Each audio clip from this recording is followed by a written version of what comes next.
and help us launch some exciting news for 2024. So our agenda, they're going to give the first presentation. We'll give you some updates on the physical activity plan and then give everyone a chance to provide additional updates as well. But before we do that, let's see. Okay, we're going to do a couple of polling questions. So grab your phones, scan this QR code, or if you don't have the ability to do that, you can go to menti.com and use the access code on your screen. Hopefully it will bring up a Mentimeter. Okay.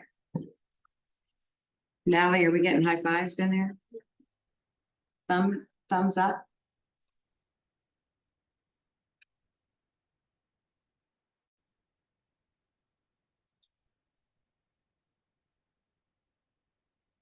Okay, for anyone who's ready, what do you do to stay healthy during the holiday season?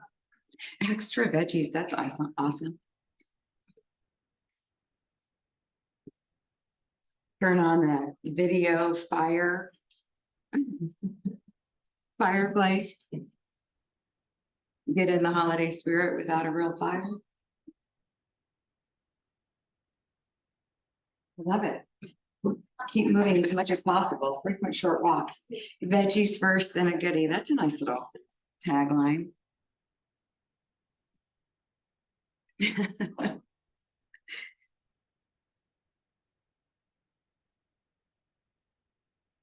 Outdoor run in the fresh, crisp air. Boy, I miss that. Right, inside and outside. I love it. More yogas. Okay. And where's your favorite spot to view holiday lights? How about Silver Dollar City? I think they're over 1 million lights. I don't know. It's something ridiculous. Lots and lots. Does anybody have you watched that? There's a show on and they are looking at Christmas lights across the country, trying to see who's got the best displays. So they have multiple shows, and in each show they're showing like 3 or 4 different holiday light displays. They are absolutely incredible to see what people put together. It's a lot of fun. If you haven't checked it out, you should. Downtown Lawrence. I'd really like to know where this display is on the background here. It's very pretty. Nobody is saying their front yard. Me either. Yeah, I'm sure these are all great places. Neighborhoods along Warnell. That's what I assume that is. That's probably true. The Plaza, of course, always a great place. Cliff Drive.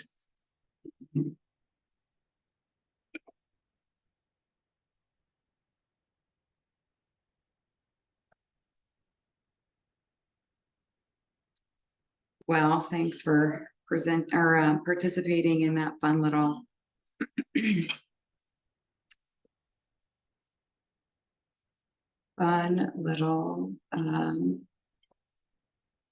for us.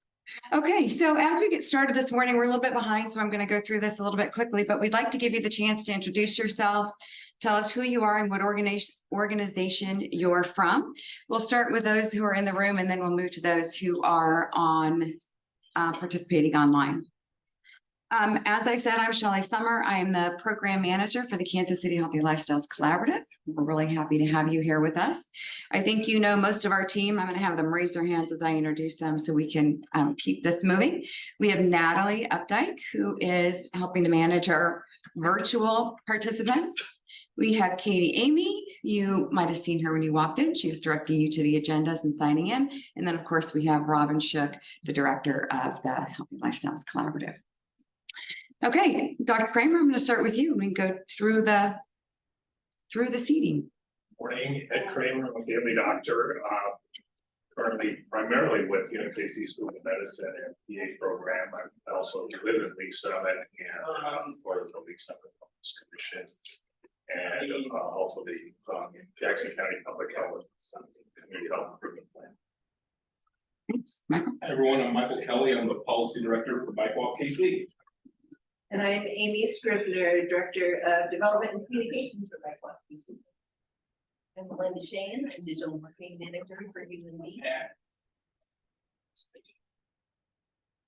You're a Casper Maddox. I'm Lori Lancer, also was finance department chair for licensing, and I'm also co-chair for the early childhood. Yeah, go ahead, Leah, sorry. My name is Leah Oladasan. I'm the program manager for community health at the county public system. I'm Denise Sullivan, I'm a nutrition and health education specialist with MU Extension, covering Jackson and Black County for a few more weeks. I'm Cecilia. I'm the fitness coordinator with. And I'm Allison Smith. I'm the corporate community wellness coordinator with Johnson County Park and Recreation. I'm Rita Bloom, and I have been with the sports sector group. I'm Jen Judd, I'm the superintendent of community services for KC Parks. Good morning, everyone. My name is Miss Frankie. I'm a community health worker with Sterling Health at Kansas City University. Thanks, everyone. Natalie, can you help us go through who's participating online? Would Andy like to introduce himself?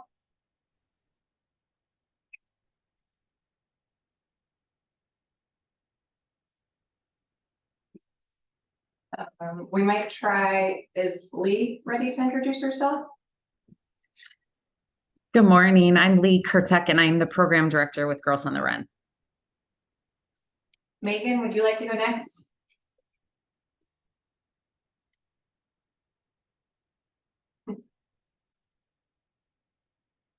How about Ruby? Good morning, everyone. My name is Ruby Avila. I'm a program associate for the Aspen Institute Project Play program. And Sabrina?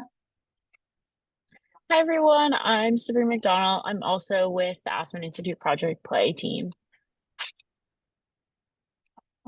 Okay, well, great. Thank you so much. So welcome again, everyone. We're going to pause for just a second. And Natalie, if you want to start recording. Okay. And last but not least, you may notice that I didn't introduce the two wonderful people who are sitting in the front of the room yet. I would like to welcome Jeff and the Overflow and Ashley from the Overflow team. Jeff is the principal and chief creative officer for Overflow.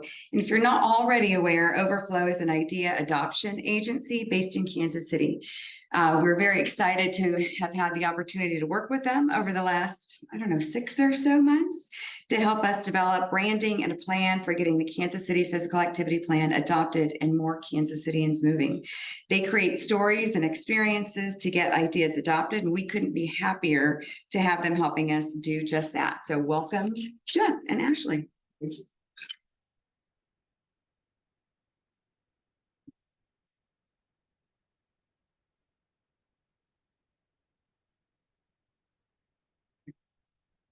Should just use the Perfect. Okay.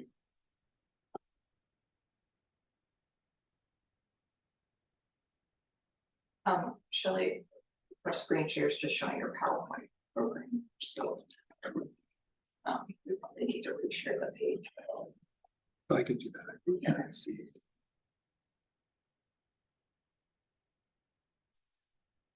Even though they are seeing the cute faces.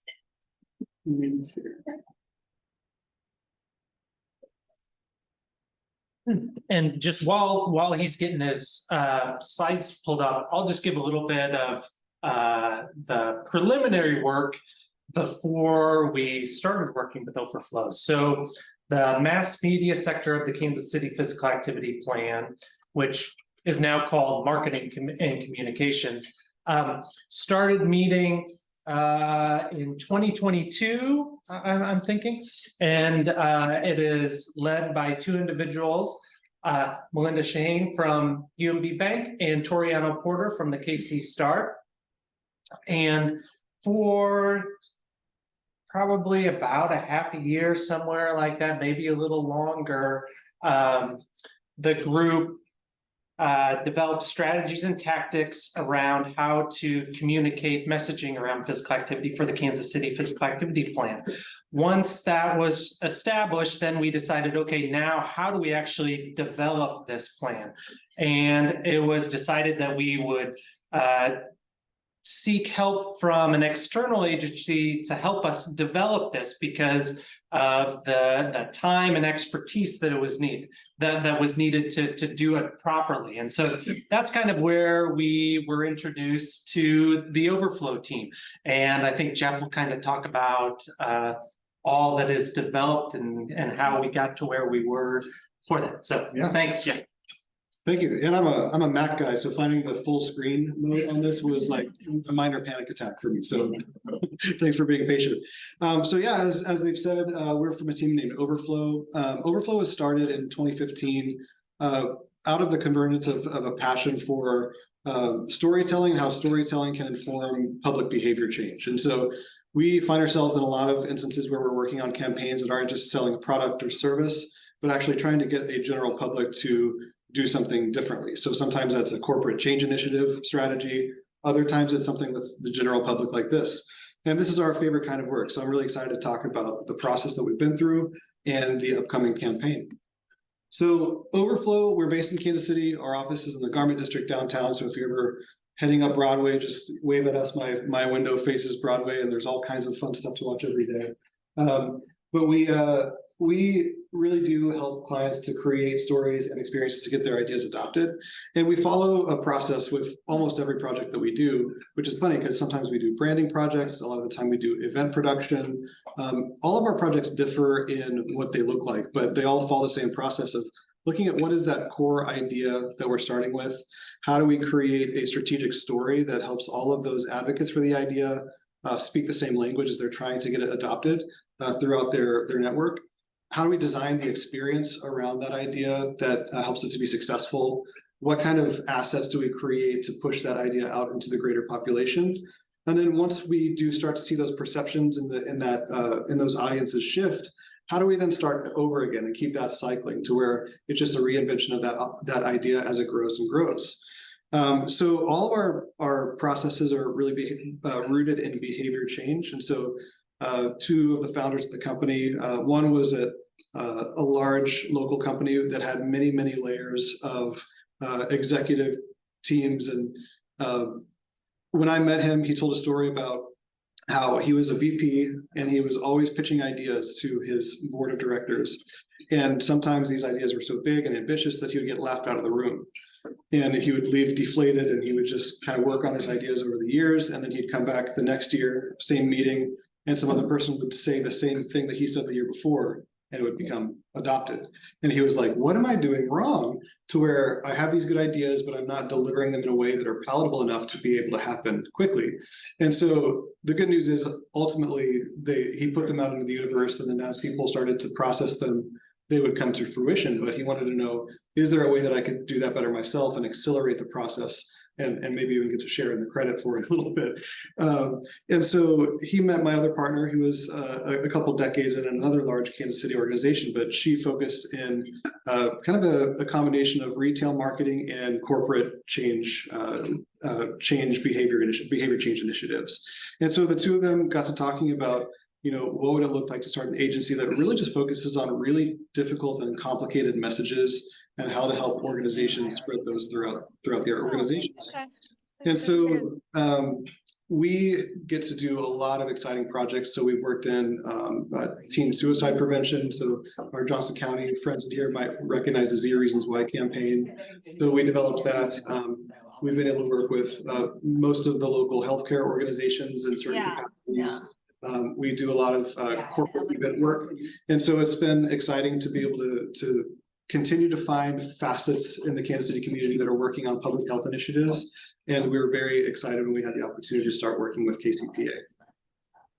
So we got brought in with the understanding that there's this mass media sector that's looking to improve, to make this campaign, the idea of the Kansas City Physical Activity Plan, something that's more easy to spread throughout the entire community. So all of us that work in this area know that sometimes the general public they're just tired of being inundated with messages about, what they need to do better, or how they need to act better, or they need to be healthier.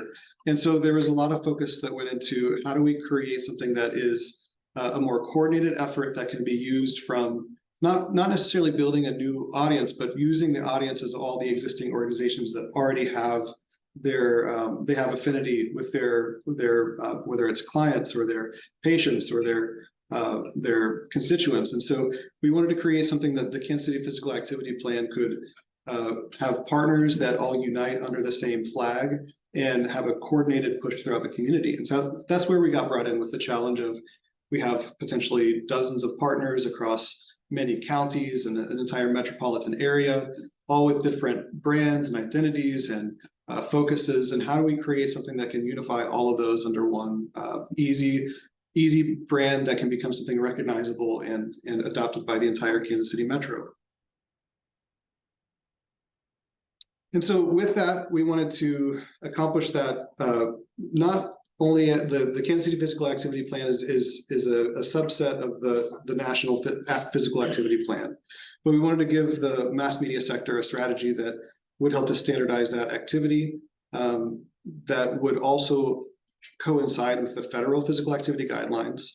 We wanted to offer a common theme for community organizations to promote physical activity as part of a larger movement, to provide high quality content for various channels and community organizations to promote physical activity in a way that could be easily co-branded, to lift up the work of community organizations through multiple outlets, to promote physical activity to the public, and to include a lot of messaging for all sectors under one umbrella. So those are the general goals that we wanted to set out to create.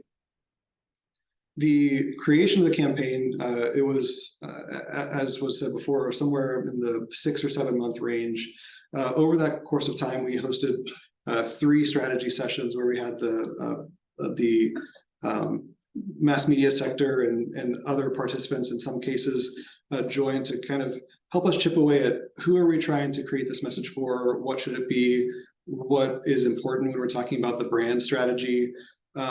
What is this idea adoption philosophy that we typically bring to these? A lot of focus is spent on segmenting the audience. And so when you're talking about a big public campaign, you could take the approach of one message for every person and hope that it's adopted, like casting a wide net. We thought that there was an opportunity to really look at who are the subsets of the audience and how can we give content that would resonate with all different types. And once we create that content or create a plan for that content, how do we know where to put which pieces? So then we moved on to, once we had a general idea of who we were communicating to in that audience segmentation step, we moved on to concept development. So looking at if we're talking about a brand name, what might that be like? What are the kind of concepts? We developed several different concepts and pitched them. And then once a concept was landed on, we moved on to the branding process. So creating mood boards and style guides and sample activations of what this might look like in the community once it rolls out. Then we moved on to a social media strategy creation. And so not the content yet, but when we have these social media channels up and running, how are we going to deploy them? How are we going to build a followership? What types of content might be successful? And also what types of content would be very inviting for other organizations to say, hey, yeah, we want to figure out how to partner with them and repost content or share content from our organization to be posted from those channels.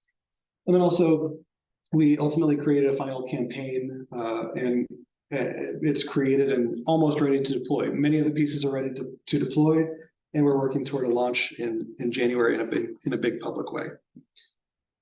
In terms of the primary goals, we wanted it to be inclusive of everybody. And when I say we, I'm talking about that core work group that was getting together. One of the main things that was very evident was that when we talk about physical activity, it can feel othering. If you're not someone who already embodies a lot of those health messages and you're already in a routine and a pattern, if you're someone that feels like you don't normally fit that mold, these public health messages can feel just like you're getting inundated with things that make you feel guilty. And so we wanted it to be something that felt a lot more inviting for everybody.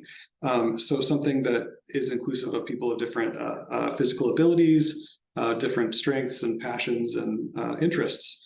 We wanted it to be easy to co-brand and remove barriers for participation from other organizations. So a lot of the time in the world that we work in, when we have partnerships, there can be very interesting barriers that arise, even just when it comes to like logos and colors and like, well, we can't promote this together if you have yellow in your logo. Like, so we wanted it to be something that we created with a very open-handed approach and not like the marketing, like wrist slapping if you're using a logo wrong or something like that. So we actually built that into the style guide and the design process to ensure that as partners were considering, hey, you know, we're considering rolling this out and becoming a part of this, and we have a followership of potentially tens of thousands of people. Is it something that we can do without someone in marketing, you know, putting a stop to it? So then we also wanted to include a lot of easy to use resources that attract more organizations. And so all the organizations that will be a part of this, we would hope would be able to find a lot of value in the content that's being created. And so they'll be inclined to participate just from the level of, hey, this is valuable for my audience as well. And then we wanted to increase public awareness and media coverage on the campaign's messaging, which is really hard to do. Sorry, when you're working with you know, a longer name like Kansas City Physical Activity Plan, and the Kansas City Physical Activity Plan is actually a localized version of the National Physical Activity Plan. And also there's the Healthy Lifestyles Collaborative and all of this kind of web of intricacies that exist with movements like this. And so we thought it was very important that if we do want to get the public's buy-in, none of that other stuff matters. And it becomes about, here's a way that I can have some ideas of what I can do personally to become more active and healthy. So all throughout the process, we're guided by this, I guess a little backstory too. One of the first things that became evident at Overflow is that all of us have an affinity for a book called Diffusion of Innovations. And has anybody read that? Okay, it's an amazing book. It was written in the 70s, has been updated several times since, but it was written by a person named Everett Rogers, and a lot of the concepts in this book serve as sort of the inspiration for a lot of current marketing tactics, but he doesn't really get credit most of the time. But he focused specifically on, he grew up in Iowa. He was studying as a lot of the genetically modified seeds were becoming available. They were studying them. They were looking at the yields and like, this is amazing. You can plant, you can use less water. You can end up with a yield that's, you know, X times greater than what we had before. But yet when they were taking these seeds out to the local farmers in Iowa, they were completely shut off to the idea of using them. And so just the innovation can be scary, and there's perceived risk.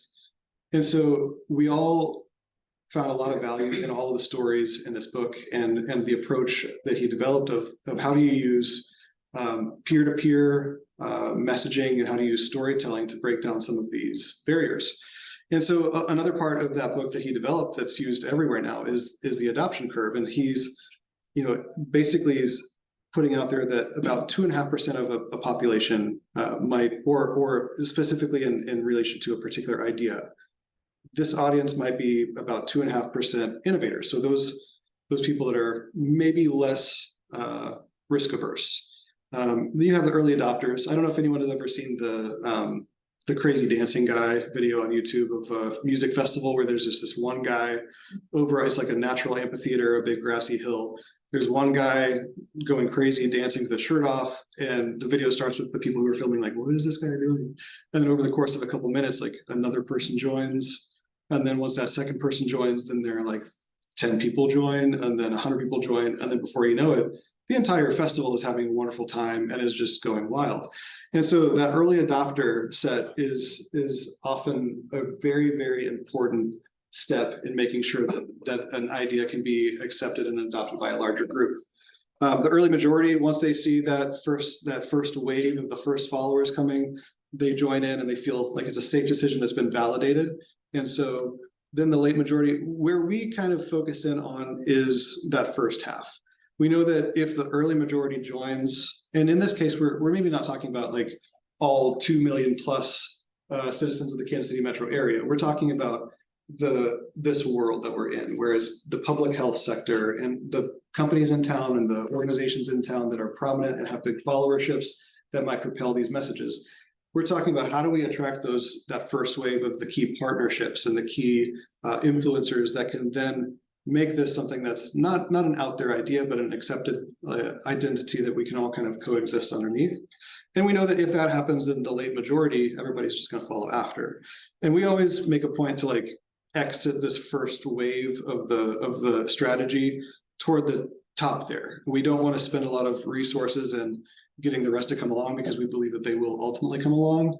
And then the laggards, that always sounds like such a mean mean word. Like I feel like it's a big diss, but we just know that they may never come along. And so there could be various reasons for that, or beliefs or attitudes or values, but we choose to focus on that those first three waves.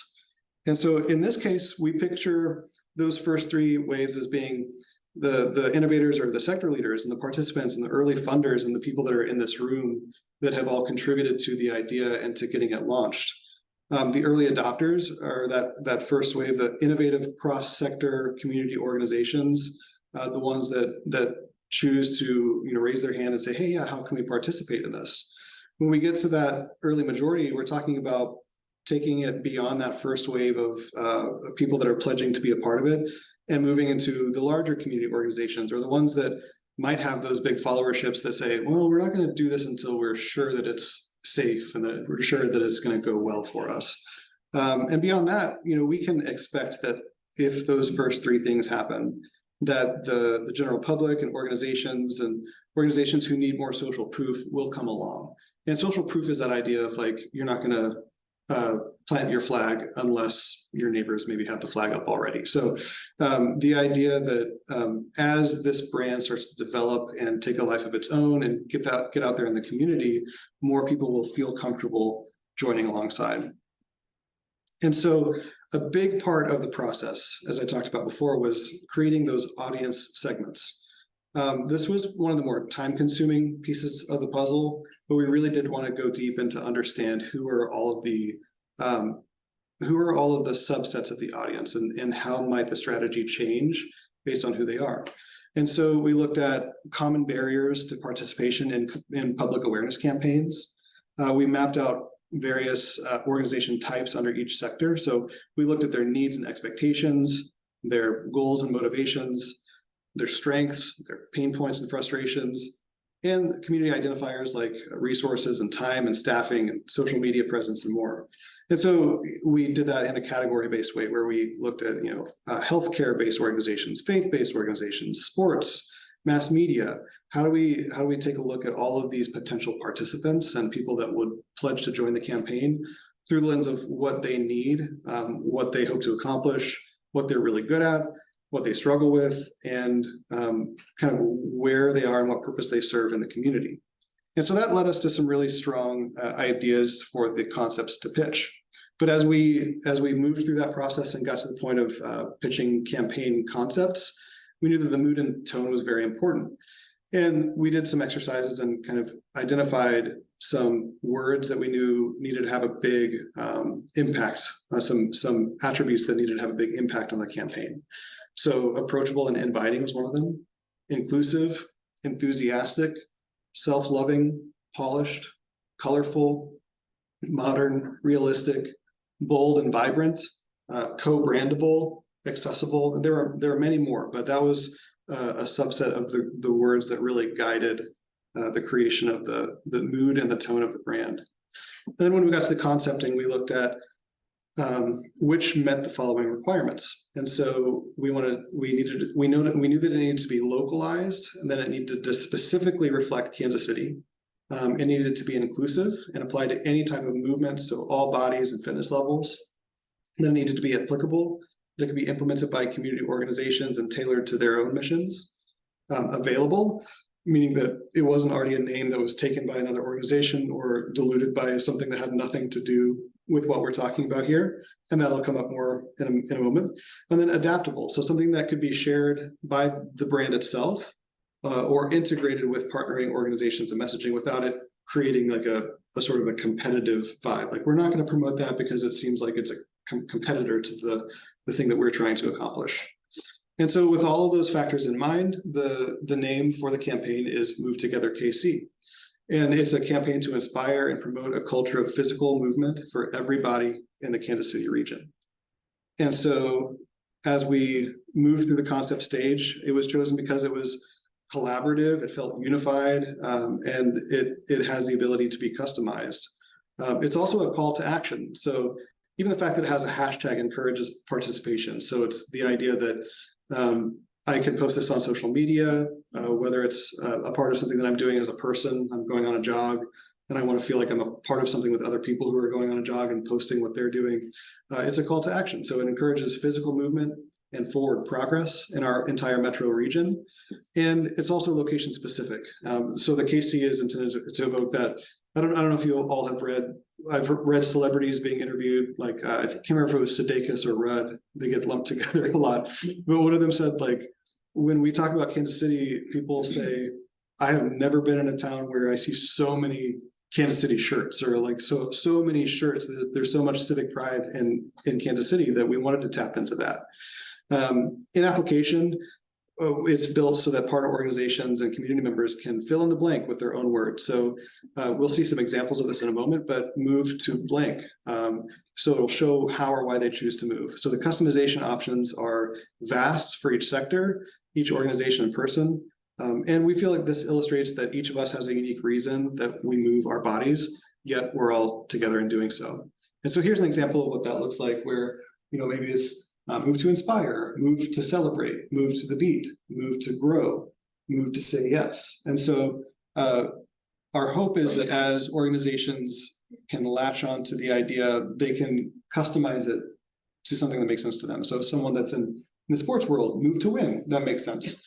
Someone that's in the, ballet or, the dance world might say, move to the beat. So we want it to be something that could coexist with the main Move Together KC to be more inviting and inclusive of people and their own ideas of how they might implement something like this in their own organization.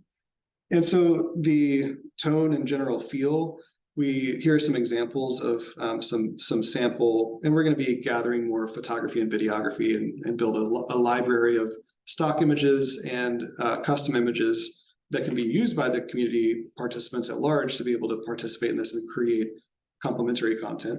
But here's a sampling of the ways that we see this identity coming to life when it comes to imagery and what it might look like on social media.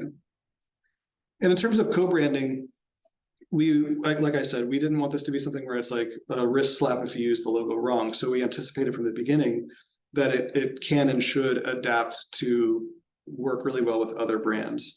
So it allows any organization to integrate the campaign into their own marketing. It becomes flexible and intended to bend, so different colors. Again, there's no penalty for making modifications like that. We wanted to just maintain consistency of the campaign so that the community recognizes it, but also ensure that each organization can maintain their own brand integrity. And then as part of the campaigns, we want the campaign success to be intact and ensure that the assets don't compete with other organizations. In terms of media outlets, the campaign will have its own social media channels, and it can also implement in a decentralized way across other channels.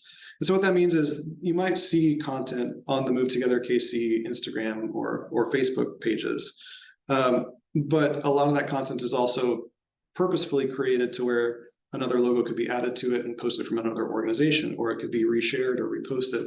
And so the good news is it's not necessarily promoting a business or service. It's promoting a lifestyle change and something healthy and beneficial to the community that we hope that would be really easy and beneficial for other organizations to post from their own channels as well.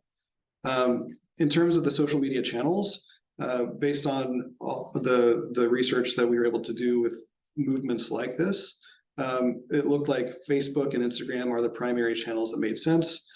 From a public facing standpoint in terms of getting the message out, but then also LinkedIn from a peer-to-peer messaging standpoint. So that might look like developing partnerships or finding industry entities that might be able to help with the campaign as well. And then in terms of the media outlets as well, looking at efforts for looking at opportunities for earned media and becoming a part of traditional news stories is a big part of it too. So a lot of that is a unified push of, how can we do things where we're able to not just look at things of what is each partner doing on a monthly basis, but what kind of themes and trends are we seeing throughout a year, for example?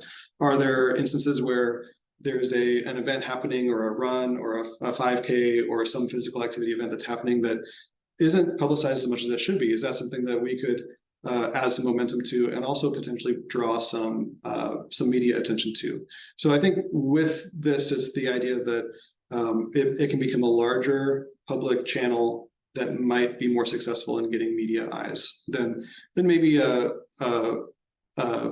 one instance of an event happening within one of the partner organizations. And so for this to work really well, it all depends on getting many organizations involved. It's designed so that any organization can use and adapt the materials and the hashtags and the brands and implement the campaign in a way that aligns with their own. And there is a component of storytelling. So a huge part of this is being able to know that community partners will be able to say, hey, I think that this is relevant to what they're doing over here. And this person has a really cool story. Maybe it's a cool story of how someone overcomes mobility challenges to get some physical activity in. Or maybe it's like a group that is really under the radar, that's doing something really fun and exciting and different, that's newsworthy, or at least deserves a little bit more attention. We'll rely on feedback and input from you all and your networks to know what to highlight and what stories to create. And it's an opportunity to partner with the entire community and message publicly why your organization cares.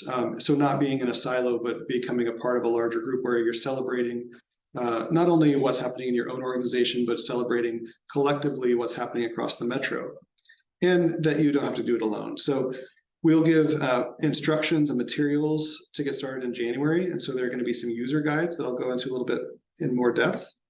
But if you wouldn't mind, in the short term, the content is still being created, but we have established the channels. So if you wouldn't mind going to Facebook at some point and searching for Move Together KC and following there.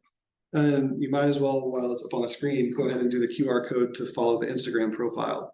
So the social media plan includes about 3 posts per week, and we'll highlight every sector over time. So a lot of this is like field journalism. So a lot of it will be, hey, we heard something really cool at Bike Walk KC is happening. Can we come out and take a photo of that? Or can you send us a photo of the event that you're doing? We want to highlight your organizations over time and make sure that over the course of the year, we get a really wide cross section of what's happening in all these different organizations across the community. And I'll leave that up there for just another moment. And you'll start to see content rolling out in January, but I believe there's one post up on Instagram right now. And Robin was very proud to be the first like.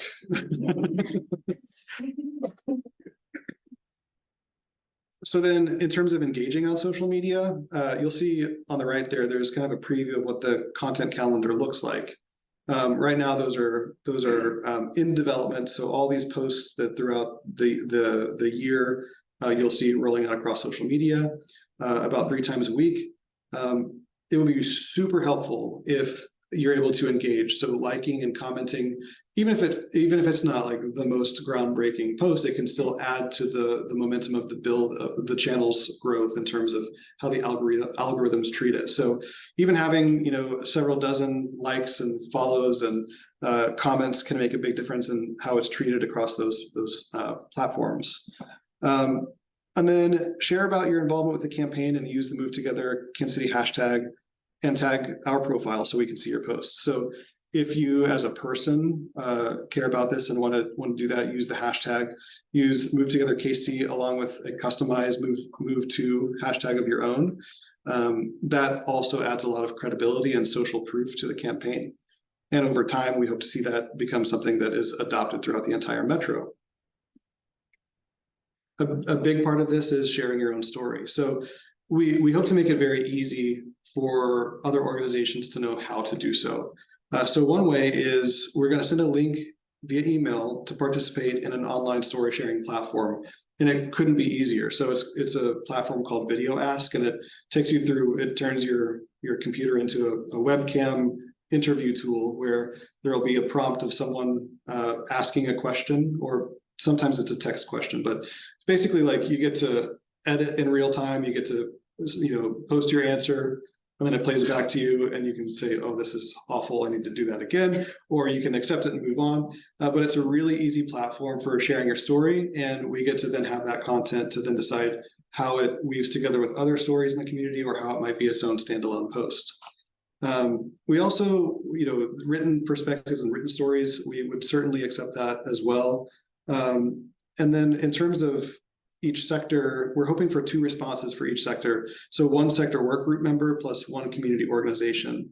Over the course of the year, we definitely want to highlight those stories. And so whether it's you that want to share the story on behalf of your organization, or someone within your organization that you just elect and say, hey, you'd be great at this, you can pass that link along, and we can hope to see those come through.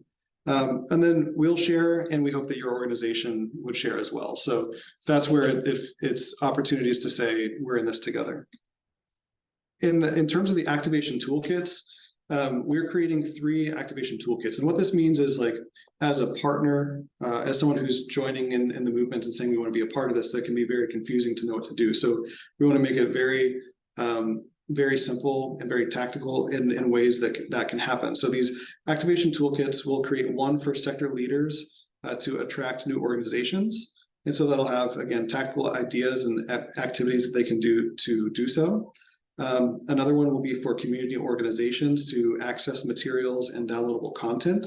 And so that would, for an example, it would be like if there's a medical office and there's a bulletin board, like here's the PDF that you can put on the bulletin board, or things that we can really try to activate across all of these different sectors and all these different types of organizations.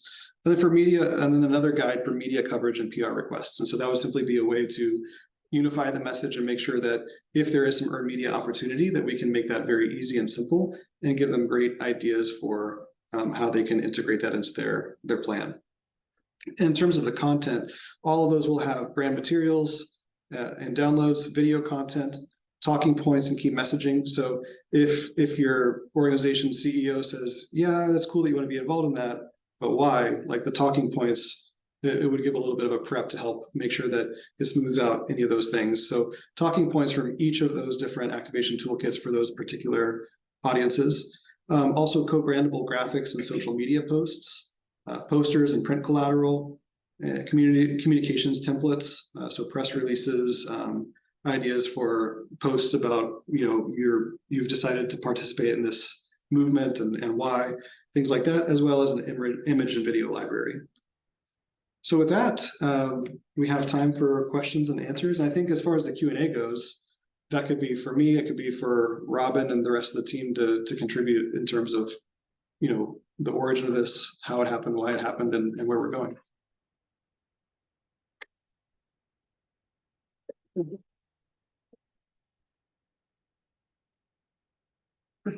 Well, first of all, I'll say this all looks very impressive. I'll also confess that I have no social media skills, but it looks great. My question is, I think, this is the Healthy Lifestyles Collaborative. Is there any plan to incorporate other components of healthy lifestyles in this type of campaign? I think ultimately that's up to the larger group, but from my perspective, I would say certainly that it's all of the input and storytelling possibilities are wonderful. What do you think? Yeah, absolutely. I mean, like this campaign was specifically designed around physical activity for sure, and that's why it's called Move Together, KC. But we certainly don't limit it to just physical activity. We're all about promoting lifestyle.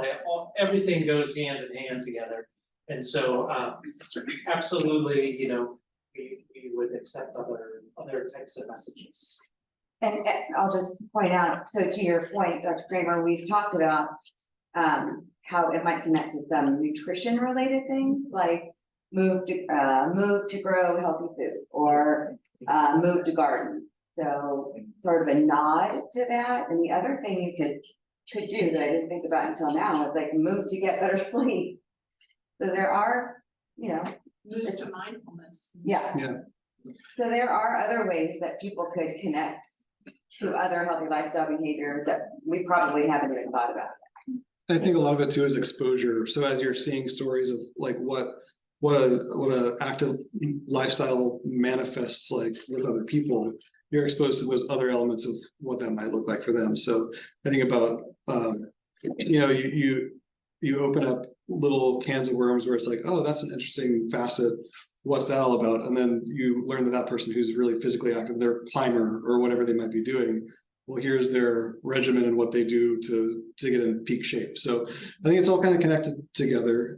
But my hope would be that as all those stories begin to flow, it just sort of opens to these trails that you may not have had the exposure to before, but because it's coming from a channel that you follow for other reasons, you're seeing all these different facets. An example of that I think of is, have you heard of, there's a social media channel or an Instagram channel that started as called Humans of New York.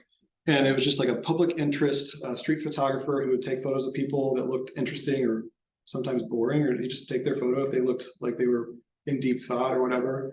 And he would do an interview, 3 or 4 paragraphs. And in reading those interviews, you just become so intrigued by like what that person is all about. And so one might be about this person who's in the finance world and the difficulties that they go through, and then mental health. And then another one might be a couple that got married 50 years ago. What is marriage? And so the hope is that in telling human stories, you just get a little window into what makes people tick.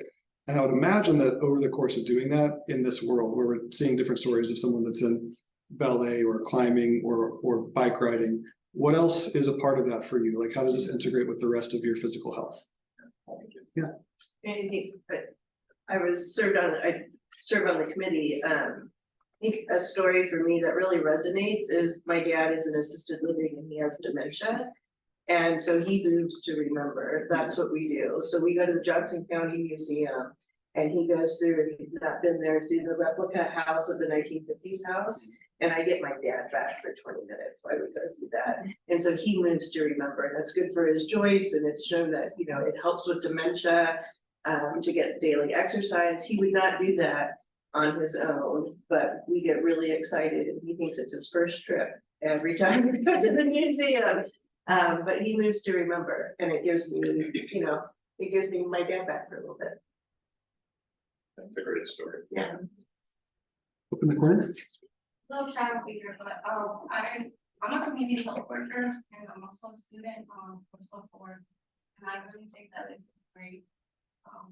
I kudos to started it because we are often seeing how bad news has come about Kansas City, and this is a great way to highlight the good things that we are doing as a community, because we're like influencers, and we often just think about physical health in one component and we don't really think about it as a whole thing. The entire well-being also is defining the mental health, physical health.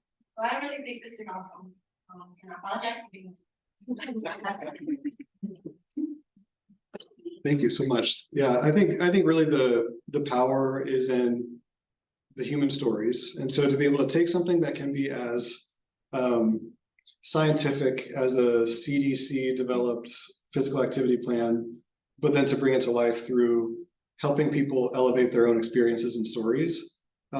Every time that I've made a big choice in my life about taking something more seriously, it's been because of a story or an experience that someone that I know has had, not because my doctor told me to. That's not ideal, but it's true. So we wanted to create a way of sharing stories. And will you share the dance? I can't remember what it was called, but I just love thinking about the fact that you don't think of certain things as being fitness oriented. But yeah, well, I think this has the power to highlight how physical activity is culturally specific too, and a way to celebrate culture. So you think about some of the in African communities with some of the ritual dances, and most of us could not keep up in not to do that in Latino culture. And so think about, especially for the populations that you serve, the communities, the richness of physical activity.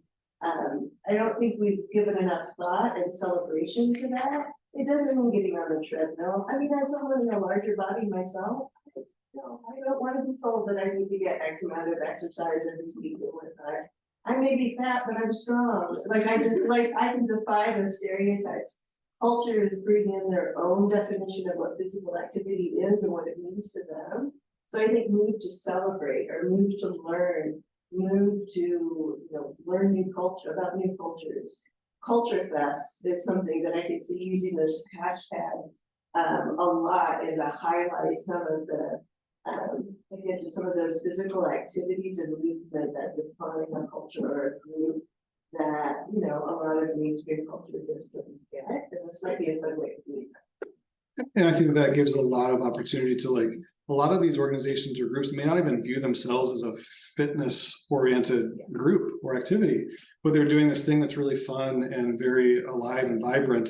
And so that's, I think, a batch of very low hanging fruit when it comes to partnerships and bringing the campaign alive to say, hey, we know that this isn't necessarily why you're doing it, but it is wonderful that you're doing this. And so how can we highlight your story? And it's just kind of marrying these potentially two subsets of the populace, those that are focused on public health and healthcare in general, and others that are just focused on like what culture they live in every day and how they're participating in life. So I think that's a really exciting storytelling opportunity in general. I also think about opportunities of, like, you know, even just the idea of what it looks like to be in community, like moving away from our computers to go to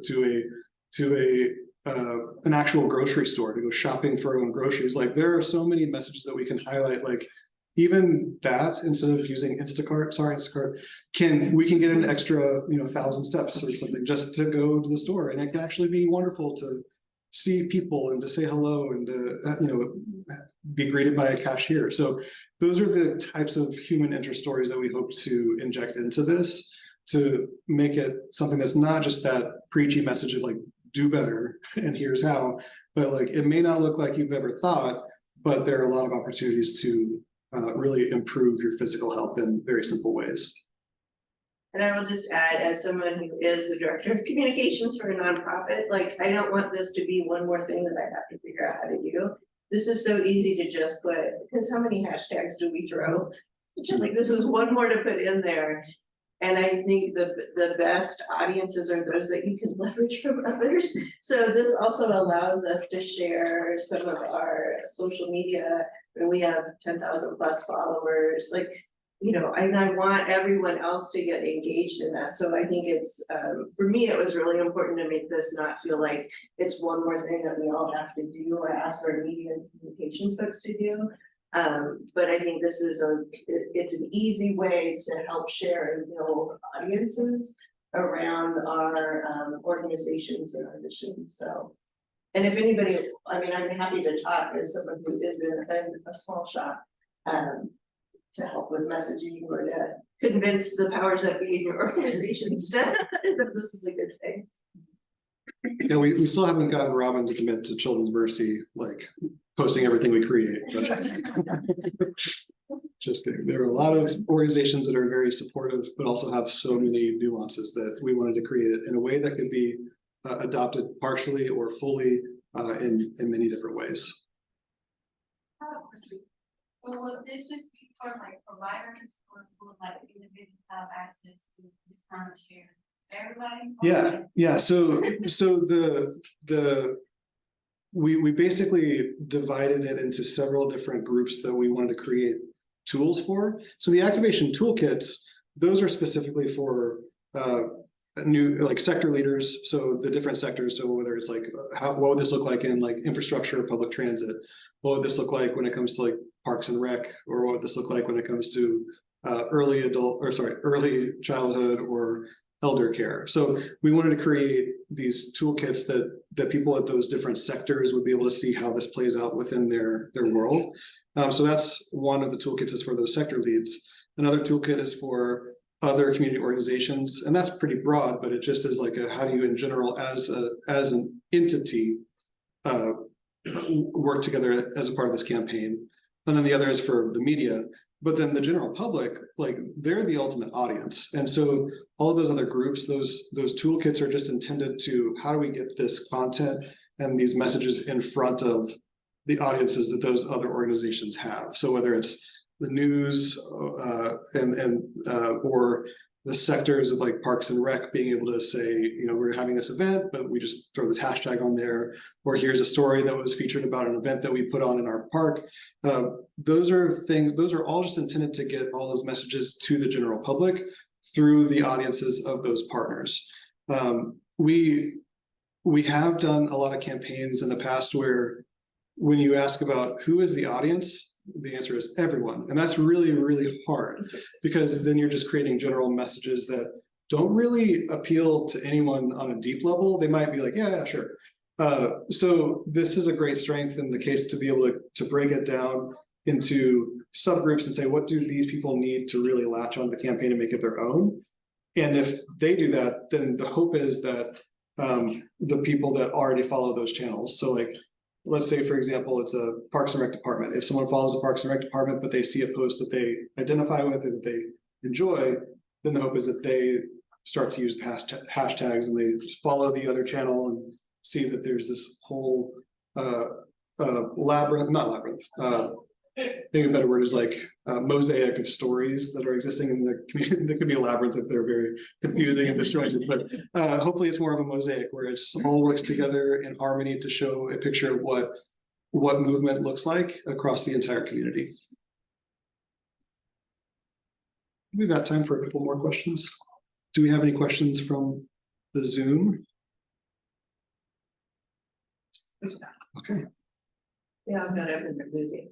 Yeah. We've been so inspired. That's party.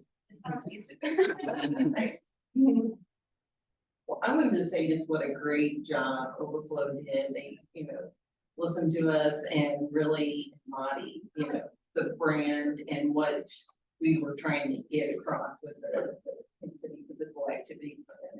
And they were wonderful to work with.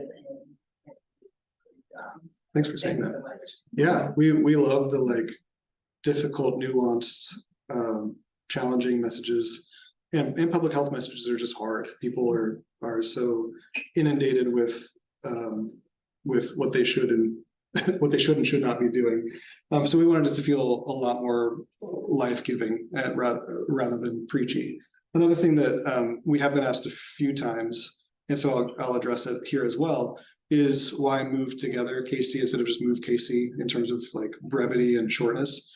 And so the like very matter of fact reason was move KC is already being used in several different ways, mainly by moving companies or real estate companies.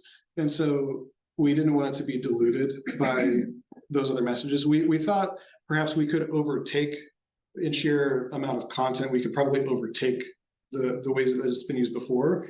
But it really did feel like an opportunity as well to be more inclusive. And like, my personality, if I feel like I'm a part of something with other people, it's a huge factor that contributes to the success of if it sticks.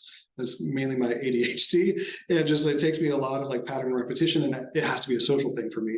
So the move together, KC, it's a little longer, but I also feel like it created a lot of opportunity for inclusivity and feeling like a part of something. And unity. Yeah, yeah.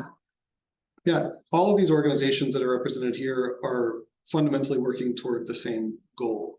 And so we might be under different corporate flags or different organizations, but the goal is the same. And so it's about unity and giving one central place where even if we have different social media channels or different organizational structures, they can still coincide, to not feel competitive, to be something that everybody can join behind. So I know that these are coming soon. Where will they actually live? If I was going to tell somebody, go and find this, where is it gonna be? Sure, it'll be available on the website. So nested within the physical activity plan website. And maybe, I think we're still trying to, Shelly, we are working on that. It will be, right now, I believe the intent is it's going to be a microsite that will be connected with the Kansas City Physical Activity Plan website. So you'll be able to find everything just by going to the PA Plan website, and then it'll connect you directly to where we're going to house these resources, toolkits, all the brand materials, and probably links to what Jeff mentioned, the video ask. Yeah, Is that right? yeah, all the social media channels and all the Yeah. content. So the idea is like, it'll be a public facing site because the KCPA, it's like Inside Baseball, like that site is sort of, it even has access to the was it Mosaic, like the mosaic or the mural like collaboration platform.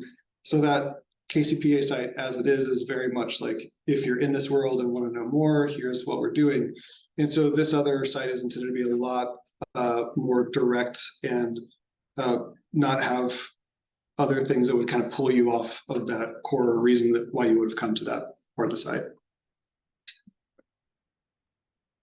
I think we are gonna ask that Katie or whoever share out that video ask in advance of our public announcement, just so we can start gathering stories for sure. And I'm always one that hates to have my face out on social media, so if there's a photo that's representative of the activity you're doing, please share that as well. We'd like to batch up some of this content, so when we do, you know, fully get into it, you can do so. And the other part of that too is, even if you're not super excited to share your own story, share it within your organization so that other people could as well. But also just take a look at that platform, because in this world, it can be very difficult to get people to commit to like, hey, we're gonna come take your photo, or we're gonna take some B-roll. When can we come out? People can be pretty off-put by that. And this platform, I've never seen a more like a gentler ask for how to gather content. So even if it's just from the perspective of seeing what that platform can do for gathering input from the community, it's really powerful. So take a look at it from that standpoint. And then if you decide to share your story or someone else in your organization, then that would be even better. And I'll just kind of add, and Jeff has said it before, and it's come up a couple times, you know, there's kind of dual purposes here. We want to connect with individuals in the public, and a lot of these things are kind of, we're asking for individuals to contribute, but also there's a piece of it where we want to engage with other organizations who are not currently part of this work. I mean, all of us here are here like through our jobs, right? We don't just love physical activity, we're here for work and our organization, we're representing our organizations here. So that's the other element to this, is we want to have this beautiful public facing campaign that other organizations want to be a part of too. So, I mean, if you're thinking, well, I'm never going to share a video message because that's just not my personality, that's fine. But hopefully you can recruit other organizations as well to be a part of this work.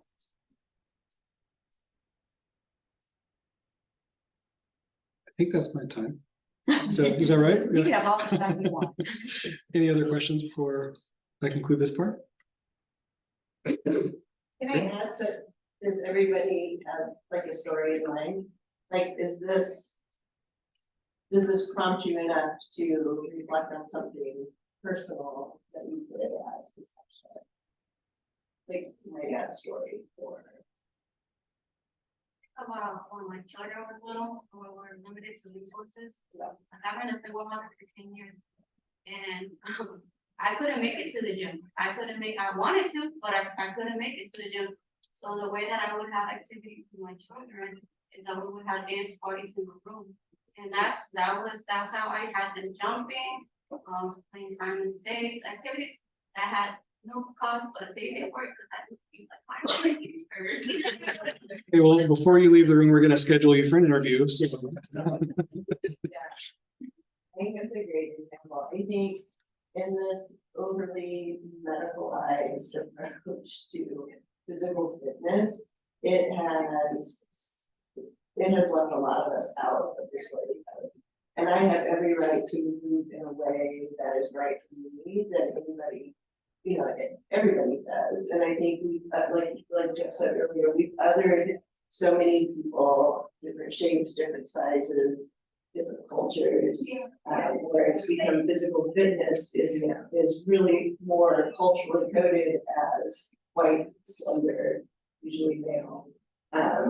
Like, I want to disrupt that with this campaign, sort of more stories with that type of diversity and unity through diversity. I mean, we need all those different kinds of stories so that as we get older and abilities get difficult, I'm still motivated, and I still see myself in a part of this movement. So let's radicalize movement. We need to organize, like there are a lot of things that we can do with this that fits with all of our organizations, missions, and project business. For me, it's moved to do laundry, because that's just, there's a lot of, I have 3 kids, lots of laundry. I think I probably put in like 1,000 steps just going back and forth from the dryer to the pile of laundry yesterday. So yeah, so we really do want to humanize that and give everybody an opportunity to say like, yeah, actually I am a part of that. I hadn't really thought of it that way before. So thank you all. Really appreciate the opportunity to talk about this.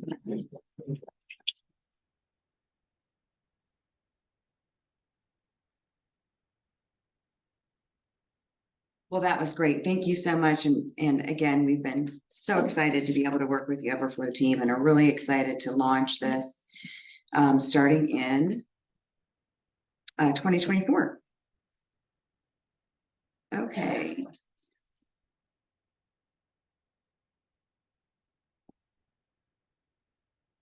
see if I can get back to the presentation. I do want to invite the next item we have here is I'm going to invite Michael and Amy to come up and share a little bit about an opportunity they have. And I'm just going to check real quick. Natalie, is this still sharing? Okay. So you fix that really quickly, and then Mike can turn it over to you. Gotta love technology. Oh, and I'm so good at it. That's what I'm asking for Christmas. Put that bow tie. Oh, thank you. Technology skills. Okay. How's that? Yeah. Do we do it? Okay. All right, Mike, it's all you. Thank you. Good morning, everyone. All right.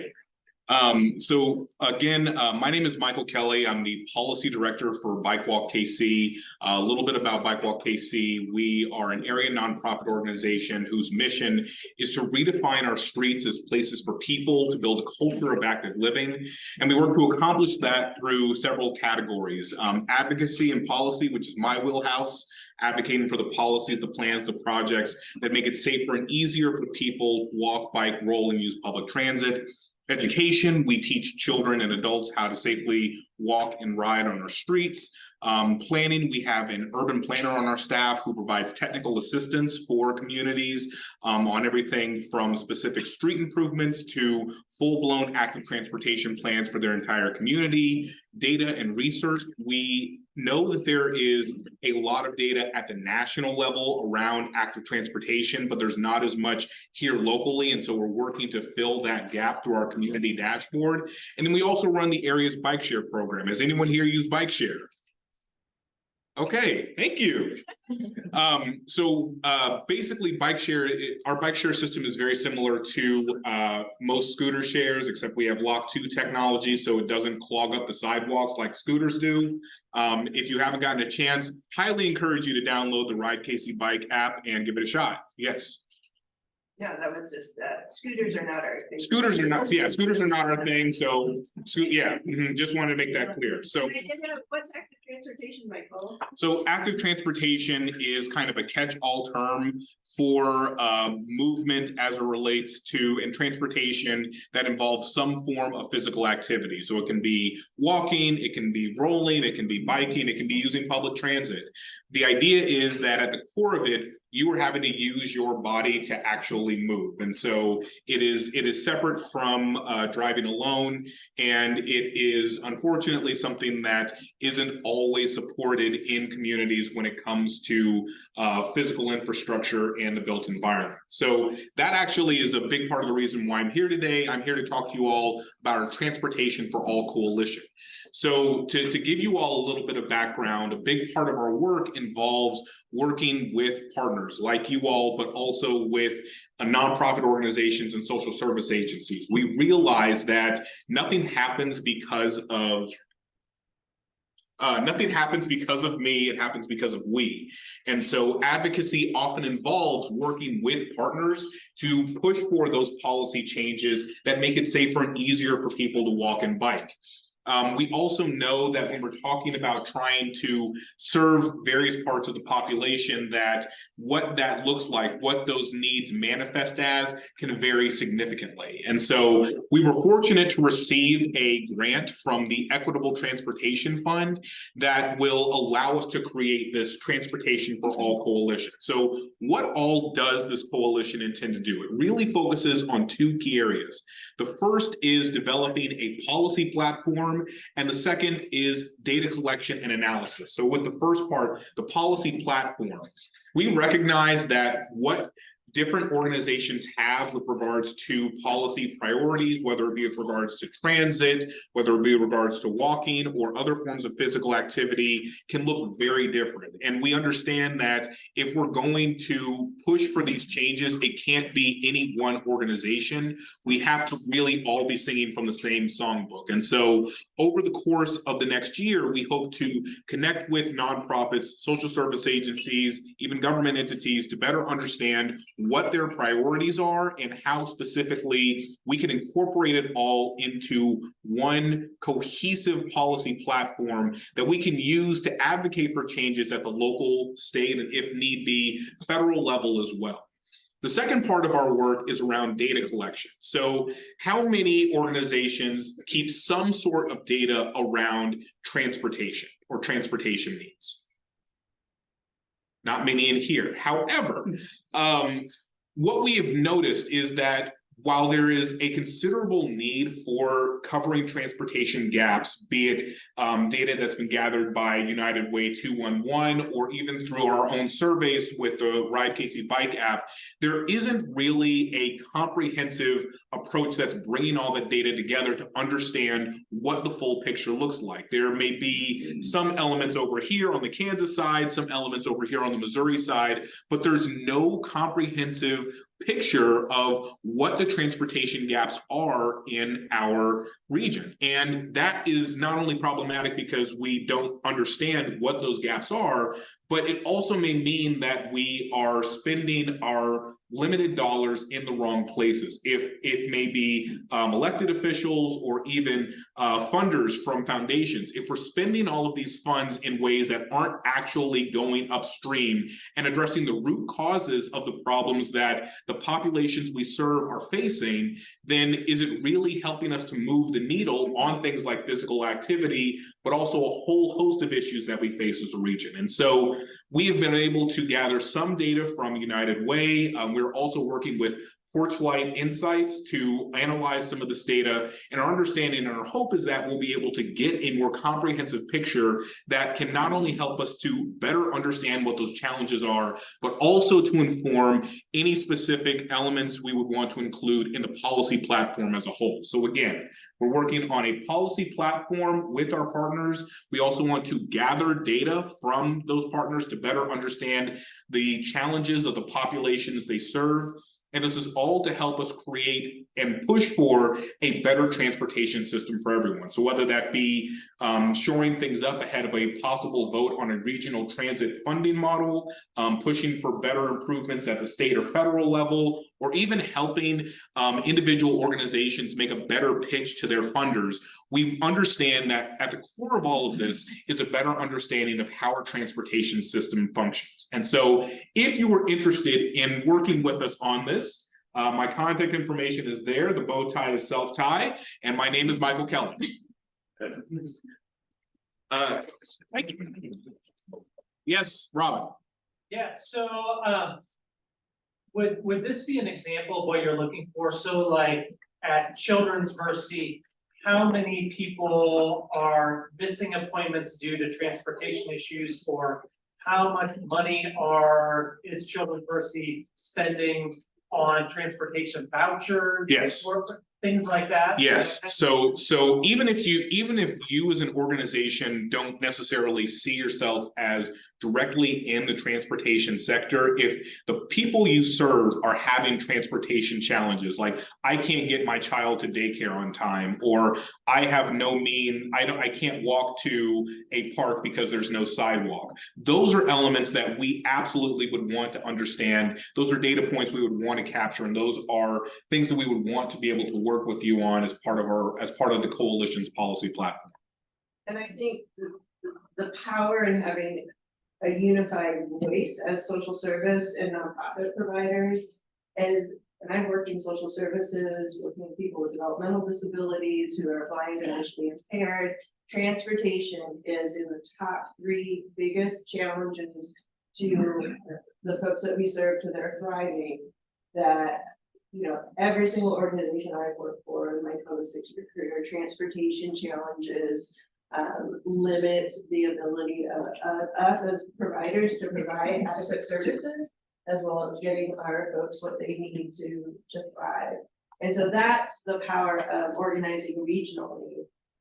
We don't want folks to have to drive to thrive, but what's missing is that unified voice around articulating some of the stories and what the challenges are. And I'm about up to here with politicians kicking the can down the road around, no pun intended, around transportation challenges. Like, we've got to get our act together because folks are falling. They're not just falling through the cracks, they're falling down the well. I mean, this is like enough. We need, and I believe in the power of the social service sector who know firsthand what these challenges are, and that's the kind of organizing that we want to do. And kind of to that point, so some of the examples of organizations we've already started having conversations with. So organizations like Save Inc. and Pride Haven, which serve members of the LGBTQIA+ community, as well as people living with HIV and AIDS. We're scheduled meetings with the local chapter of the National Federation of the Blind. We have spoken with Jerusalem Farms, which serves people who are housing insecure, as well as new Americans, immigrants and refugees.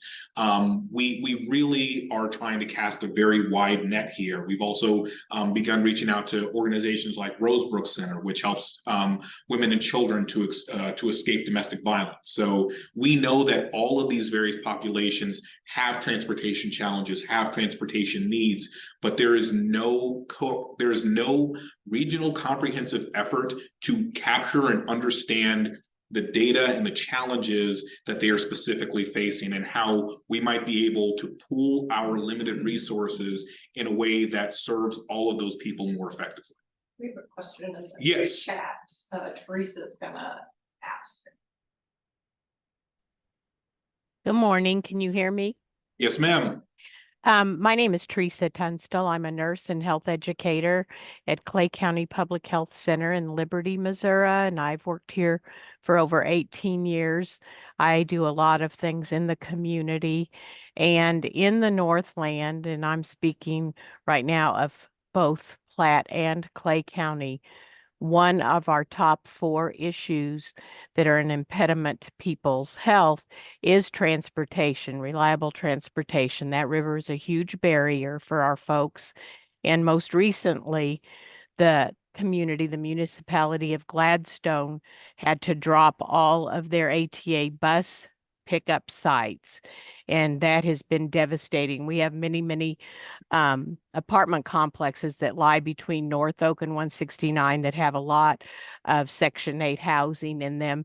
And any time of the day or night that you go up North Oak, you would see lots and lots of people at those stops. And now all of a sudden there are no stops. So this is a huge effort that we are working on. It is one of our top 4 health issues for our 2 counties. Northland Healthcare Access, I don't know if you've heard of that organization, but that would be the biggest group where both the Clay and Platte County health people in health departments and other health organizations are working together on that. And we do have 2 people on our team that are working on that, and I'm going to give them your contact information. But just know the Northland, it's dire straits up here for our folks that do not have adequate transportation.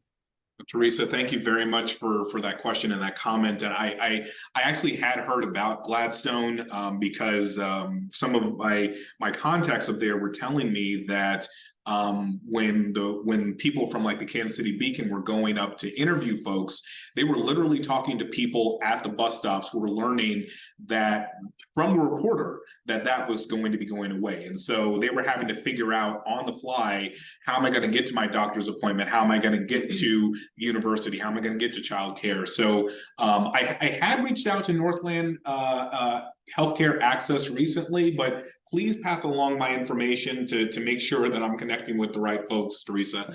I really do appreciate you sharing that story and for passing along our contact information. I sure will, because we have someone that sits on that particular committee for Northland Healthcare Access. Understood. Thank you very much. Thank you. Yes, Dr. Kramer. Michael, always good to see you and hear from you. I'm a big fan of Bike Walk KC, as you know, and boy, this looks like a huge deal to me. I'm always in admiration of anybody who tries to take on a regional issue like this, and also wonder if ultimately is this something that is driven and housed by Bike Walk KC, or is it maybe part of Mid-America Regional Council or some other entity that also has that breadth of multiple counties and cross state lines and that sort of thing? At the moment, it is kind of housed within Bike Walk KC because we're the ones who received the grant.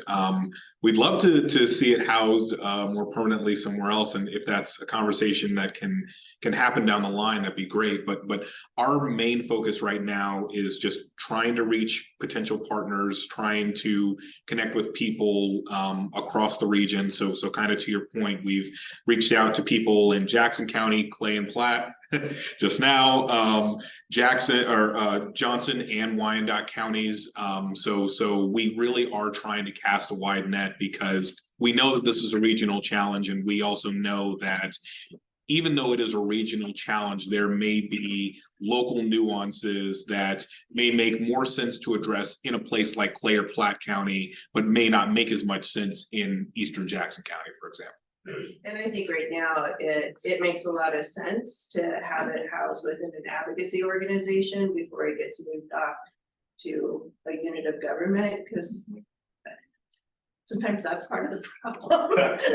So in terms of having it more like a grassroots. Say if you know, you know. Yeah. So, yeah. For grassroots, I think we can get more done faster, quicker, more efficiently. And just build that level of trust with partners. So because we strictly my opinion, not that of Bike Walk KC. Right, because we also know that we're asking a lot. Now, one thing I'll say too, really quick, because I know that there's a question in the back, and I'll get to you in just a sec. Is that we only are planning to have, I think, 3 or 4 kind of quarterly meetings, and the majority of our work is really going to be kind of having those one-on-one meetings with partners, because we know folks are busy. Y'all have a million other things y'all are trying to do, and so we really want to meet to just establish a contact, and also to gather data so that we can let y'all continue to focus on the valuable work of serving the populations that you serve. Yes, you had and I apologize, I don't know your name, but Amma, yes, yes. I realize how complex it's just the whole transportation issue. Because now, even like for example, even though we have some providers that provide transportation for families, now we're coming across other problems like families who have multiple children that need car seats in the cars. And I don't know if you guys ever install a car seat in it. Yes. And whenever transportation comes, they're not giving you a direct print. They're really just picking and going. Right. So I think that's another, and I thought about it, I'm like, who like, talk to me, what I dress those stuff, so I'm addressing them to you. No. That's a good point, because that's one challenge. I have two small kids myself. I have a 5-year-old and 2-year-old, both girls. So in addition to being covered in animal crackers when I'm installing a car seat, I'm also covered in glitter. But what I'll say is that is a real challenge, because I know in other communities, a big challenge that people have, and a complaint that people have made about things like rideshare, and specifically using that to try to replace existing transit, is Lyft and Uber don't allow you to install car seats in a car. You can't just say, I'm gonna get an Uber and it's gonna have like, I'm gonna have a 5-year-old in there. That's not how that works. They're not going to accept that. And so it is not just about trying to just, expand existing programs, but specifically changing them in a way that, to your point, can really meet the needs of families, of people with disabilities, of the various people in our region who need to get to places, but are not currently being served by the transportation options available. Thank you for that comment. Yes, ma'am. They kind of flip it to the other end of the age spectrum. So one of the programs that I work with seasonally is a program with partnership with Missouri Department of Ag for Senior Farmers Market Nutrition Program. I mean, I'm able to give income eligible seniors money to go buy groceries and vegetables. And our preliminary data, evaluation and how much did you spend? Transportation is second only to we need more authorized vendors. But transportation. So would that potentially be data that MU Extension would be able to share with us? Probably. Okay. And I'll just say as a side note, I don't know if you know Jolyn Trifter. Yeah. Yep. So yeah, we work on, so in addition to our work here in the region, we've also been doing a lot of work in rural Missouri. And so I just want to say Jolyn's fantastic. Yeah, So. yeah, and so I will kind of help make that circulation. Thank you very much. Appreciate it. Any other comments, questions, dad jokes? Don't get him started. Yes, Robin. If there's no more questions on that, can I put you on the spot for something else? Sure. Okay, just because we're here at the Kaufman Foundation Center, there's some new built environment changes happening on the road out here. Do you wanna, that's not a Bike Walk KC project, but this is the KC Mo Public Works, but I know you might have some insights into some things that are happening. So they are looking at trying to install some protected mobility lanes along Rock Hill here. The reason why they specifically have targeted Rock Hill is because it is on the city's High and Dry network. How many people are familiar with that? Okay, so the city's High and Dry network is basically data that has been gathered by Kansas City staff to basically show what parts of our transportation network have higher numbers of crashes, serious injuries, and fatalities. And Rock Hill Road is actually on that list. And so installing the protected mobility lanes are part of what is known as a road diet. This is something that has been pursued by the Federal Highway Administration across the country in recent years. It's been shown to reduce crashes by anywhere from 20 to 48%. It's very effective at slowing people down and saving lives. What's happening currently is they are looking at installing protected mobility lanes, and I think even some crosswalk improvements along the segment. Hello. Come on in. Between MLK and all the way up to, I think, at least the northeastern corner of Gillum. It might go a little bit further. There is another meeting for that planned on Thursday, January 4th. So if you're interested in that, mark your calendars and sign up for Bike Walk KC's advocacy list, shameless plug. And that will be another opportunity where public works staff will have a meeting to kind of explain, where things are in the process, what they're thinking of doing, and get feedback from the community. So yeah. That's a great update. And just so people understand, what is currently out there now is not a final project. No.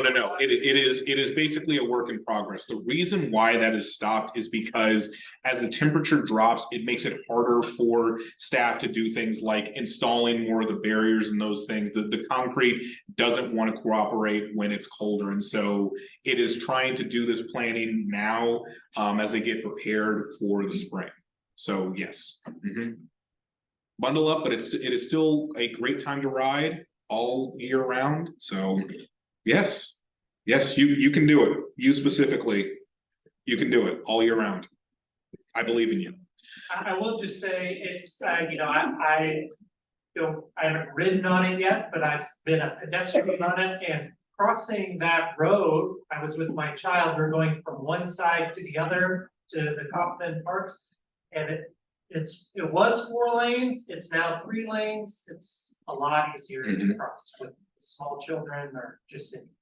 So that's a big part of the purpose, the benefit of a road diet is that it oftentimes helps to shorten the crossing distance for pedestrians so that there's less time where you are exposed to vehicular traffic and increased risk of a crash. And so in addition to Rock Hill, there's also an effort to make improvements along Cleaver because that is a key east-west corridor and another street that is unfortunately on the city's high injury network. Any other questions? So final shameless plug, if you haven't already gotten our advocacy list, please get on our advocacy list. You can find that on bikewalkcs.org. Please feel free to email me about the Transportation for All Coalition. And please, doesn't have to be today, but please feel free to give Ride KC Bike a try.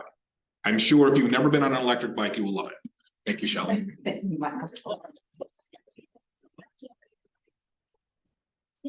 I was hoping you would end with a great dad joke. I'll cycle through. Okay. We'll bring you back next time.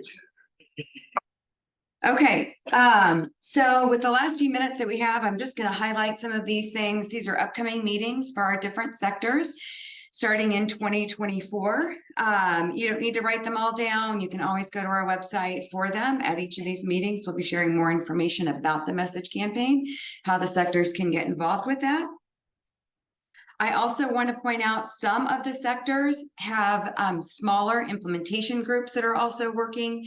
So if you're involved or interested in the early childhood sector, we are putting together a professional development planning committee to bring an outstanding physical activity instructor in early childhood.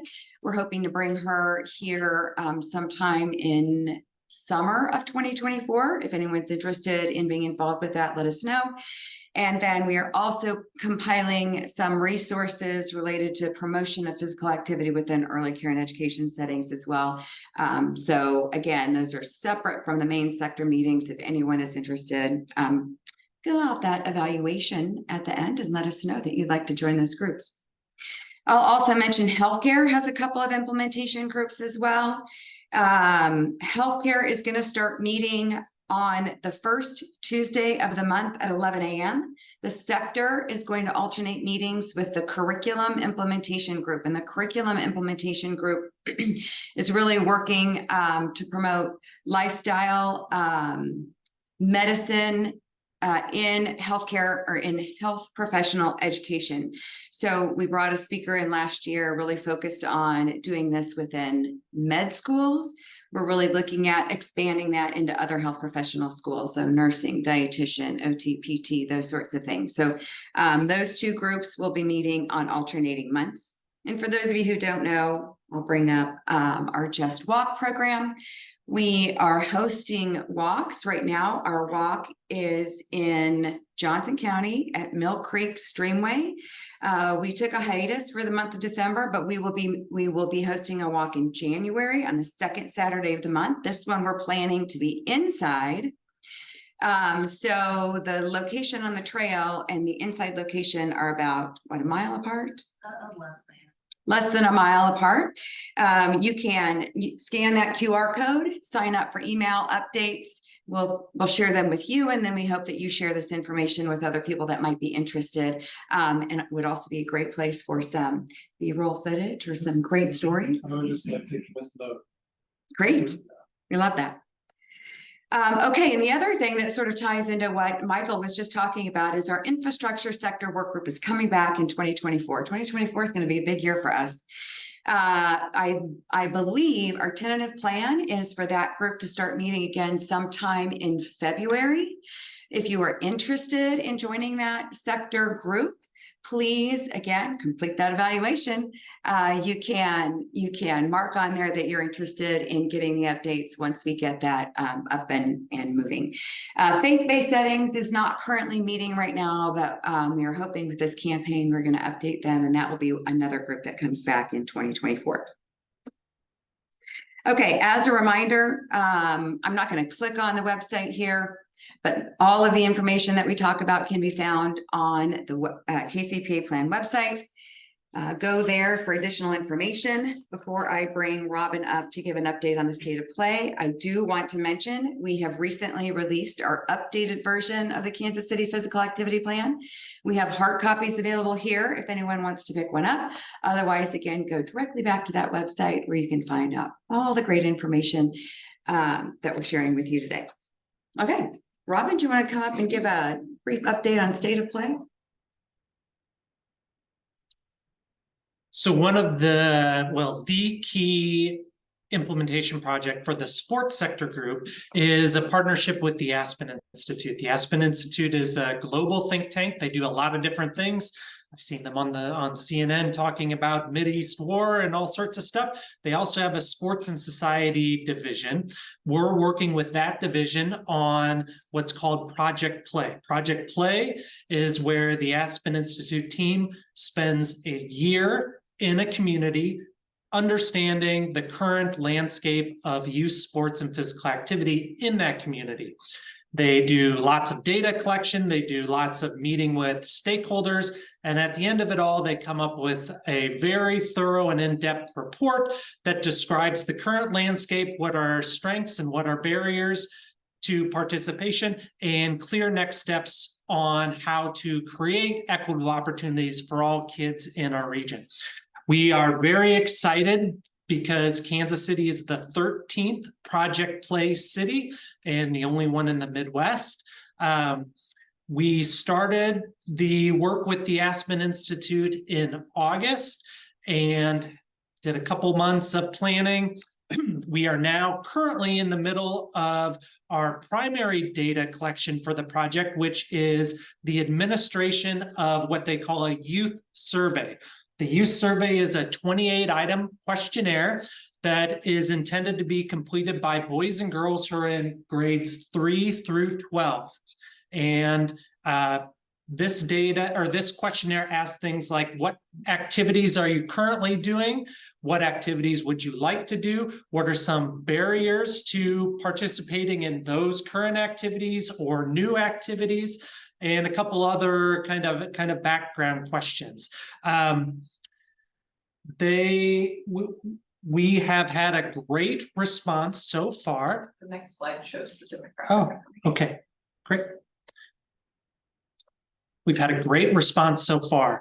Almost 4,000 kids in our region have taken the survey so far. That's amazing.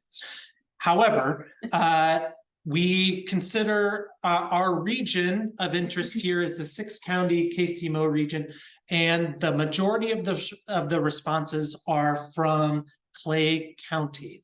And that's great. We're glad we're hearing from kids in Clay County, but we also want to hear from some of the other regions as well. So we would like your help in helping us to distribute this survey. Is there another slide? Is that okay? So if you would like to send out the survey, you can either grab Natalie or myself at this meeting, after this meeting. You can fill out the evaluation form at the end and say you would like the survey, and we will send you a link to the survey. We also have standardized language, some graphics that you can put in like a newsletter or a social media post if you want to share those things. And you can just send it out to any of your listservs that you want. Additionally, if your organization would like to see data from kids within that your organization serves, we can give you a unique survey link. So for example, I'll just say KC Mo Parks and Rec. Let's say KC Mo Parks and Rec wants to know all of the data from the kids that complete it that they send it out to, because they want to use it for planning purposes for the next year, 2 years, things like that. We can give them, your organization, a unique link, and you'll have access to all that data, and we'll even help you go through it and interpret it. This survey, we would like to close it in mid-January, but we potentially could keep it open a little bit longer. If, we know the holidays can be a hard time to share things. And if you're like, oh, I can send it out, but it won't be till mid-January, we can probably work around that. Any questions about the survey? Yes, Jen. You know why so many sponsors came? Yeah, so this is a great example of how partnerships matter. We talked to the right person at a Clay County school district, and they sent it out to all the kids in their school districts. We got several thousand kids within that school district to take it. We would love if we could get KC Mo School District, KCK School District, Shawnee Mission School District, Olathe School Districts, things like that. That's they can be hard to get into these big institutions, but if you get in, you can get thousands of kids. But that doesn't mean that we can't also do smaller organization. If you serve 100 kids or 50 kids, that's great too. All of these voices matter. Yes, Mike. Let's talk, because I think I have contacts at KCPS, KCK, public school, and maybe the Shawnee Mission School Districts. That's great. And the Excellent. board member at Bike KC, Rachel, is on the KCK board, so. That's great. Yes, excellent. Yes.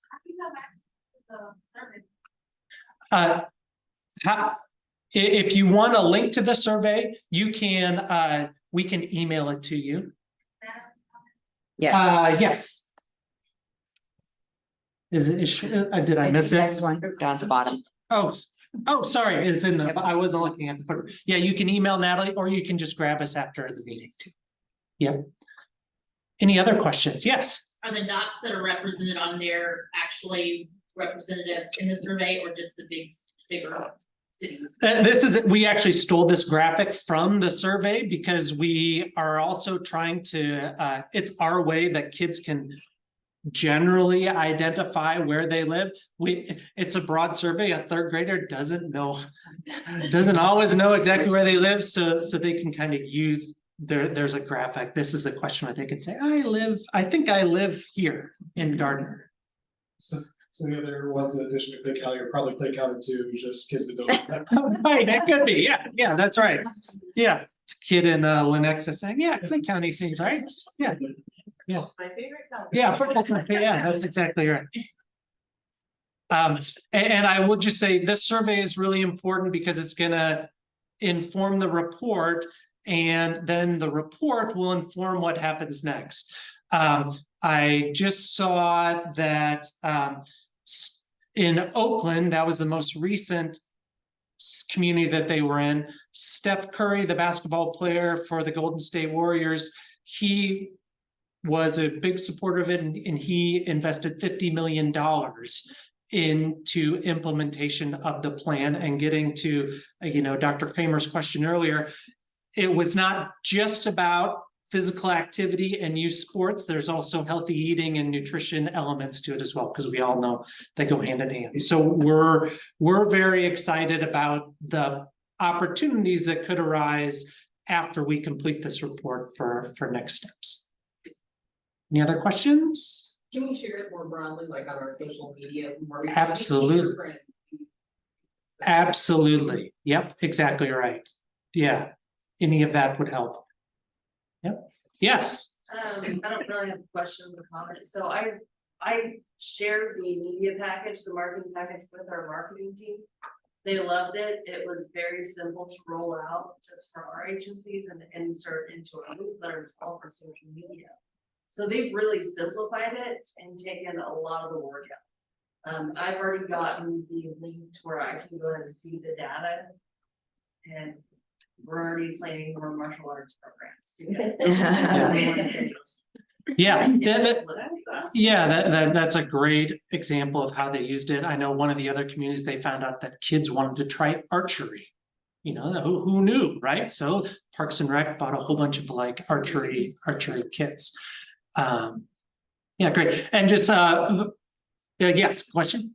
I'm not too sure with this week's thing, but it just keeps coming up to my mind. This, when I see Children's Mercy, my daughter was in a program called Kids Kids. Is this somehow tied or connected? That is a great question. Fit Kids is a clinical program within Children's Mercy, and this is more of a community focused program. So we're very closely aligned with the individuals who administer Fit Kids, but it is technically a separate program. But a lot of the materials and ideas that are used in those are also shared here. Yeah, are used here. Yes. Do you have this translated to Spanish? That's a great question. I'm looking to Natalie. I can ask Sabrina. Yeah, I'm not sure. Oh, yeah. Maybe. Yes. Yes, Yeah. you can. Yeah, that's our partners from the Aspen Institute. Yeah, they are. Yes, it's available in Spanish. And Sabrina, just while you're on, do you have did I screw anything up when I was saying those things? No, you did a great job. That was perfect. Thank you. And just the last thing, you know, as schools are kind of winding down for the end of the year, there's a lot of movie days and things like that. If your school or your child's school wants to just administer it all one morning in one of their classes, and every kid in the class gets a survey link, and it takes 20 minutes to fill out before they watch Elf or something. I think that's a great idea. Okay, great, thank you. Okay. Robin. Well, based on that, I came up with my move story. I'm going to move to meet Patrick Mahomes so that he can donate $50 million to our program. Yay. And then the last thing, I think this is one of the last things we'll mention before asking if you all have any updates. We do have a position available with the Kansas City Healthy Lifestyles Collaborative team. If you have any interest in joining us and helping us expand our efforts, please feel free to reach out to us directly. I don't think, yes, there's not a link in here, but you're welcome to speak to any of us or email any of us, whether it's today or afterwards, if you have an interest in applying. Okay, with that. Posted on the Children's Mercy website. Okay. I don't know if everyone heard that, but it's posted on the Children's Mercy website. Okay, so any additional updates from our partners today before we wish you a happy, healthy holiday season? I'm trying something new this time since we are always looking for your feedback. I'm including the QR code on your agenda. So if you don't have time to complete it today, feel free to take this agenda home, complete the evaluation at a time that's convenient to you. So with that, great to see you all. Happy end of 2023. We look forward to seeing you back in 2024.